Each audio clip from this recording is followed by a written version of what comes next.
क्या आप बद्रीनाथ की कहानी जानते हैं? यह वो जगह है जहाँ शिव और पार्वती रहते थे। यह उनका घर था।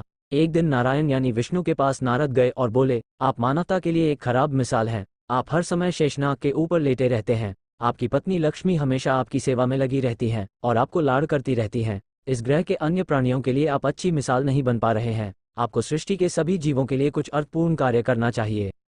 इस आलोचना से बचने और साथ ही अपने उत्थान के लिए भगवान को भी ऐसा करना पड़ता है। विष्णु तप और साधना करने के लिए सही स्थान की तलाश में नीचे हिमालय तक आए। वहां उन्हें मिला बद्रीनाथ, एक अच्छा सा छोटा सा घर जहां सब कुछ वैसा ही था जैसा उन्होंने सोचा था।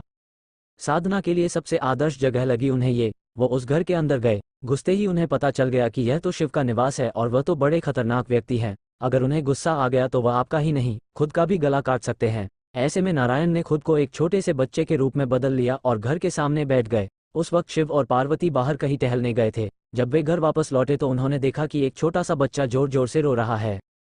पार्वती को दया आ गई। उन्होंने बच्चे को उठाने की कोशिश की। शिव ने पार्वती को रोकते हुए कहा, इस बच्चे को मत छूना। पार्वती ने कहा, कितने क्रूर हैं आप, कैसी नासमझी की बात कर रहे हैं।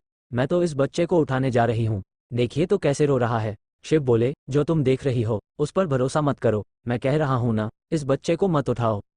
बच्चे के लिए पार्वती की स्त्रीसुलभ मनोभावना ने उन्हें शिव की बातों को नहीं मानने दिया।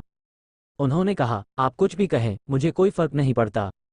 मेरे अंदर की माँ बच्चे को इस तरह रोते नहीं देख सकती। मैं तो इस बच्चे को जरूर उठाऊंगी। और यह कहकर उन्होंने बच्चे को उठाकर अपनी गोद में ले लिया। बच्चा पार्वती की गोद में आराम से था और शिव की तरफ बहुत ही खुश होकर देख रहा था। शिव इसका नतीजा जानते थे, लेकिन करें तो क्या करें। इसलिए उन्होंने कहा, ठीक है, चलो देखते हैं क्या होता है। पार्वती ने बच्चे को खिला पिलाकर चुप किया और वहीं घर पर छोकर खुद शिव के साथ गर्म पानी से स्नान के लिए बाहर चली गई।